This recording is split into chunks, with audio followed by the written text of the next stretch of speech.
காமராஜர் ஐயாவை பார்க்க வந்த மருத்துவர் சொல்றாங்க, ஐயா என் பையனுக்கு கண்ணுல அடிபட்டு காயம் ஏற்பட்டுருச்சுயா.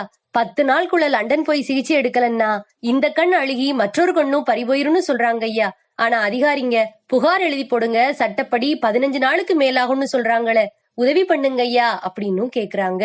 இது என்ன கிறுக்குத்தனம்னே, மெடிக்கல் டைரக்டரை உடனே கூப்பிடுங்க அப்படின்னு காமராஜர் ஐயா உணர்ச்சி வசப்பட்டு உதவியாளர்கிட்ட சொல்றாங்க. டைரக்டர் வர்றாங்க. வாங்க, பச்சை பிள்ளை கண்ணுல அடிபட்டு ஆபரேஷனுக்கு லண்டன் போகணும்னு சொன்னா புகார் பெட்டியில போட சொல்லிருக்கீங்களே, சமயத்துக்கு தகுந்த மாதிரி முடிவெடுக்க வேண்டாமா?